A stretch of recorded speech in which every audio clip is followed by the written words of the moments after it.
नमस्कार, मैं आस्था, मेरे चैनल वृंदे राखी पर आपका स्वागत है।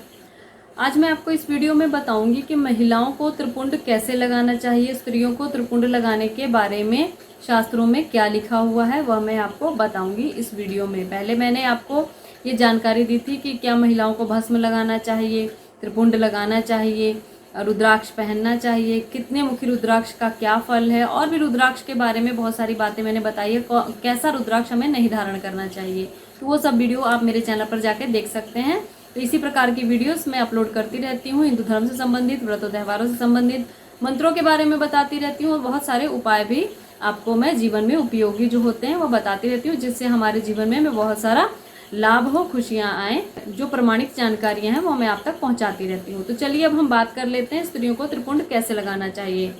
तो अन्य जगह पर, तो कई जगह पर ऐसा भी बताया गया है कि स्त्रियों को त्रिपुंड 1 अंगुल मात्र का लगाना चाहिए, यानी कि सिर्फ छोटा सा यहाँ त्रिपुंड लगाना चाहिए। 3 रेखाएं जो होती हैं वो लगानी चाहिए।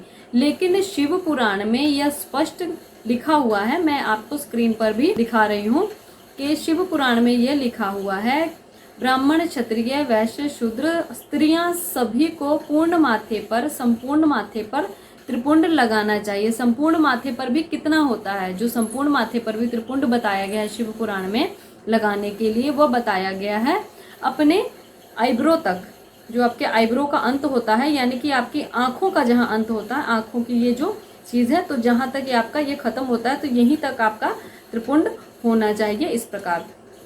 तो इस प्रकार त्रिपुंड के बारे में शिव पुराण में कहा गया है कि इतना त्रिपुंड हमें लगाना चाहिए, इससे बड़ा त्रिपुंड नहीं लगाना चाहिए, यानी कि अपने आंखों से यहाँ से बाहर नहीं होना चाहिए त्रिपुंड। तो कई जगह पर तो ऐसा बताया गया है कि स्त्रियों को इतना छोटा सा त्रिपुंड लगाना चाहिए, छोटा छोटा, यहाँ छोटा सा त्रिपुंड 1 अंगुल मात्र का। लेकिन शिव पुराण में यह स्पष्ट है कि सभी को, क्षत्रिय, ब्राह्मण, वैश्य, शूद्र और स्त्रियां सभी को संपूर्ण माथे पर जो है त्रिपुंड लगाना चाहिए। कोई इसमें मनाही नहीं है, ऐसा लिखा गया। तो आप पूरे माथे पर भी त्रिपुंड लगा सकते हैं। अधिक नियमों का पालन करने पर कई बार हम नहीं भी लगाएंगे कि कहीं छोटा ना लग जाए, कहीं बड़ा ना लग जाए, शायद इसीलिए शिव पुराण में कह दिया गया है कि सभी संपूर्ण माथे पर त्रिपुंड लगा सकते हैं।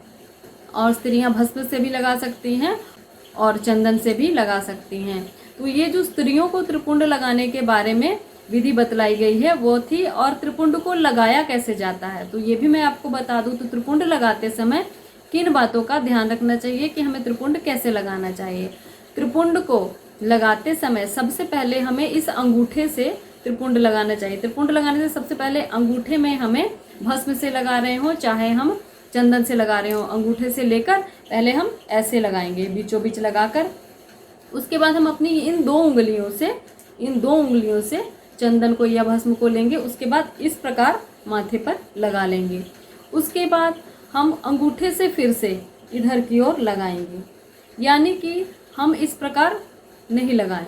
ऐसा भी कहीं कहीं आता है कि हम ऐसा भी लगा सकते हैं, इस प्रकार 3 उंगलियों से भी लगाया जाता है। पर जो विधि बताई गई है त्रिपुंड को लगाने की, पहले अंगूठे से बीचों बीच इस प्रकार आप रेखा खींचें।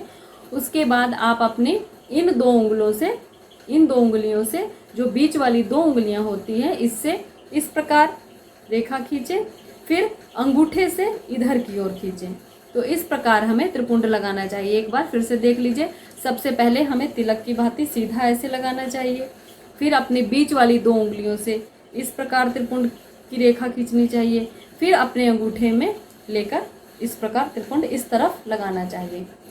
तो इस प्रकार 3 रेखाएं त्रिपुंड की खींची जाती हैं। तो ये जो विधि है त्रिपुंड लगाने की वो मैंने आपको इस वीडियो में बताई, चाहे स्त्री हो चाहे पुरुष हो, विधि इसी प्रकार त्रिपुंड को लगाने की है। तो ये थी जानकारी त्रिपुंड के बारे में कि महिलाओं को कैसे लगाना चाहिए, स्त्रियों को किस प्रकार त्रिपुंड धारण करना चाहिए।